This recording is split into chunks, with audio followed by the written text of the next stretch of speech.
everyone, and welcome to Days Out. And I thought I'd start this series by taking you to my local. Ladies and gentlemen, welcome to the North Norfolk. The North Norfolk runs for 5.5 miles from Sheringham to Holt along the former M&GN from Melton Constable to Cromer, opened in 1887. Formed in 1893 after a series of mergers, the M&GN was the longest joint system in the UK at 180 miles, rivalling the Great Eastern. Its main route was from Saxby via Bourne and Peterborough via Wisbech to Great Yarmouth. A southern route ran from Melton Constable to Norwich, with a northern route to North Walsham via Cromer, plus a joint line with the Great Eastern from Yarmouth to Lowestoft. Melton Constable housed the railway's workshops, with its head office in King's Lynn. However, large sections were single track, whilst freight was seasonal. Taken over by the LNER in 1936, they replaced the M&GN stock with ex-Great Eastern types. Upon nationalisation, BR introduced Ivert Flying Pigs, ex-LNER types and some diesels. The first closures came in 1953, with the majority of the system going in 1959. The North Norfolk section remained until 1964, with the final closure from Great Yarmouth to Lowestoft going in 1970. The first items of stock arrived on the NNR in 1967. These were B12 number 61572 and J15 number 65462, 2 wagon and machine and bow rail buses, various industrial locomotives and coaching stock. Opened in 1975 to Weybourne, Kelling was reached in 1983 and Holt in 1989. Recent additions have included erecting a carriage shed at Holt, reinstating the level crossing at Sheringham in 2010 and acquiring Chatham Steam in 2013. In service on this day, we have Class 25, number 7659, the last locomotive to be outshopped by Bay and Peacock at Manchester in 1966. Allocated to the North West and Midlands, it was withdrawn in 1988, but didn't return to traffic until 2021. Also in service was Hunsford Austerity number 18 from 1954. Working on the Weems Private Railway in Fife, she was fitted with a Geasley Jector in 1963. Withdrawn in 1972, she was based on the NNR from 1988 to 2008. In its heyday, Sheringham had 3 platforms. Shared with the Great Eastern from 1906, a room was provided for their staff. The lofty signal box was replaced by 2 smaller boxes at each end of the station's complex. This is the east box, which controlled the level crossing.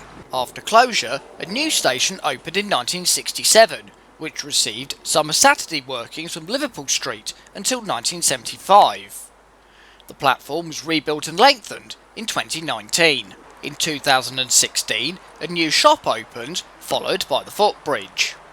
Under BR, the former waiting shelter on Platform 2 was demolished, but the NNR has plans to reinstate it, using parts from Yarmouth Beach. Sheringham's station pilot is Class 08 number D3935, outshot from Horwich in 1961, and was one of 996 locomotives constructed between 1953 and 1962.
Weybourne opened in 1901, which accounts for its unique style.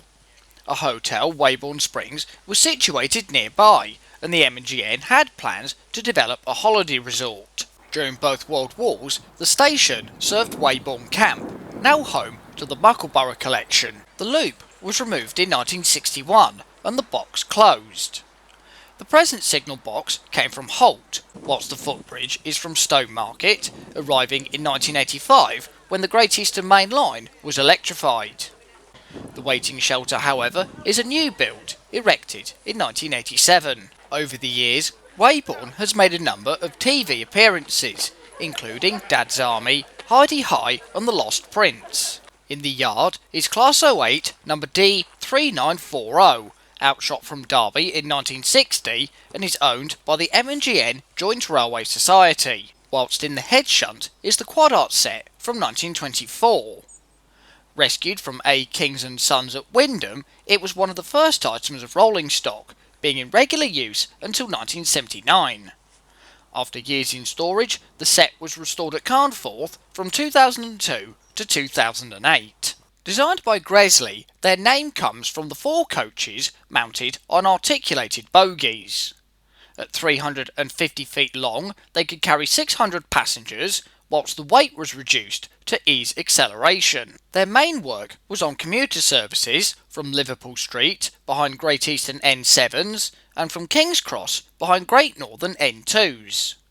Replaced by BR stock, the last sets went in 1966 after being transferred to Sheffield. In the bay siding was Bagnall 040 saddle tank works number 2565 from 1936. Working at Hardingston Power Station near Northampton, she had come from the Mid-Suffolk for an overhaul. 564 is a Class Y14, outshot from Stratford in 1912. Later rebuilt and reclassified J15 by the LNER, she was one of the first locomotives to come to the North Norfolk, which we saw earlier. In 2013, she was restored into her Great Eastern condition. Following the opening of a joint line to Doncaster via Spalding, the Great Eastern saw an upsurge in freight traffic. To cope with the new demands, Thomas Worsdale designed an 060 in 1883. The Y14s were the largest Great Eastern class, with 290 examples being built, the last appearing in 1913. The reclassified J15s received pop safety valves and new chimneys, with some having tender cabs. The last withdrawals came in 1962.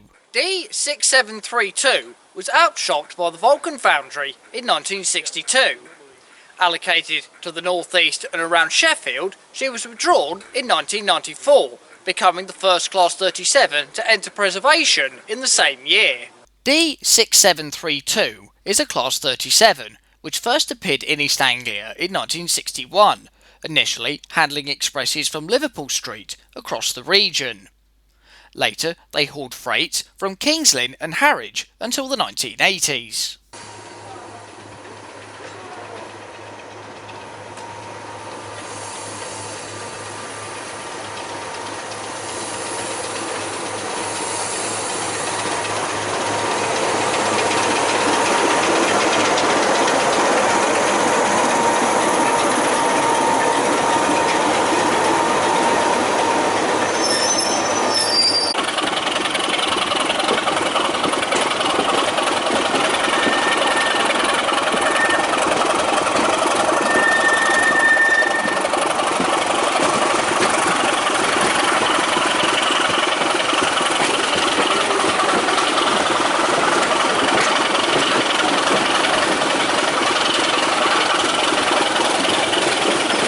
Kelling Heath serves a nearby park, opening in 1983.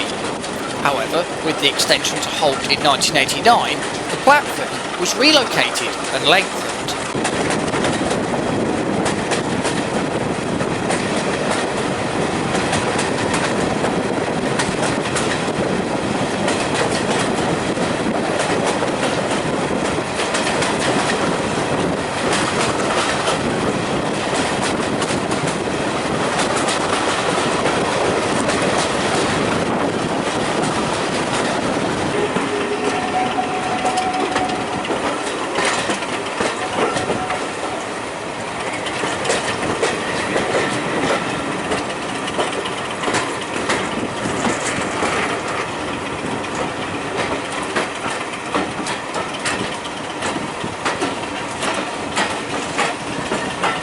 The original site of Holt Station is now under a bypass, so the NNR opened a new one with a single platform.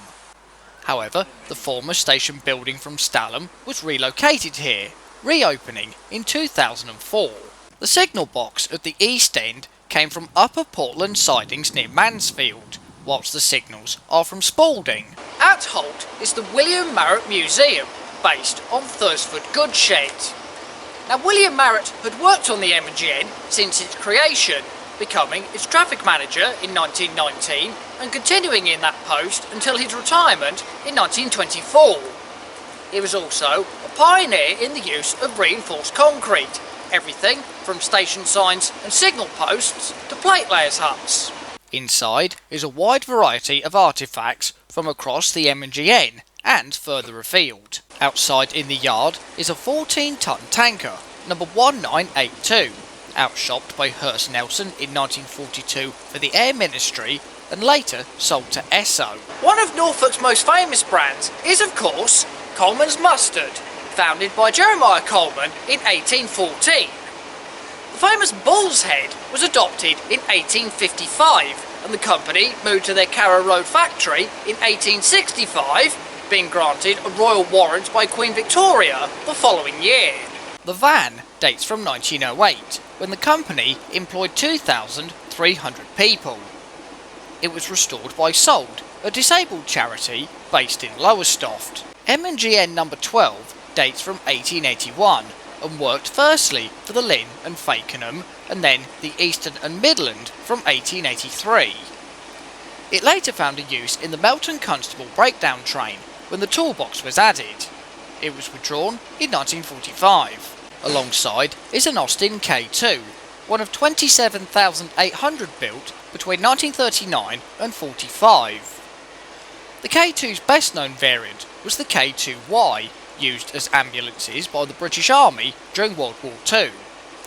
The railway's example is a 2.5-ton drop side from 1943. A recent addition at Holt is the former Reedham signal box.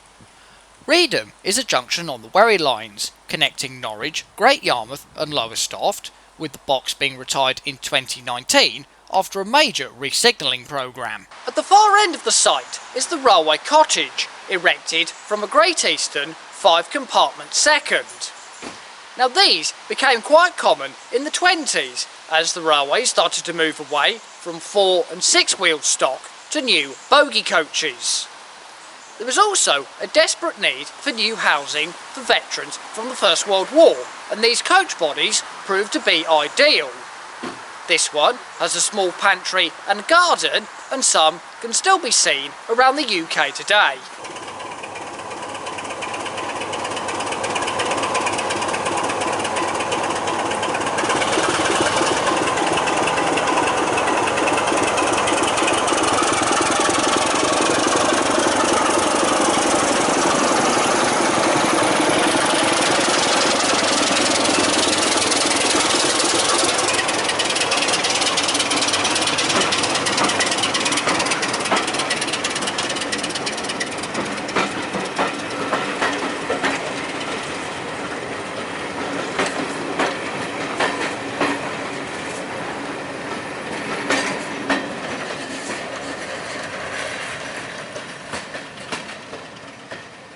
So that was our visit to the North Norfolk Railway. Hope you've all enjoyed the video, and don't forget to like, subscribe, leave a comment and follow me on Instagram, link down below.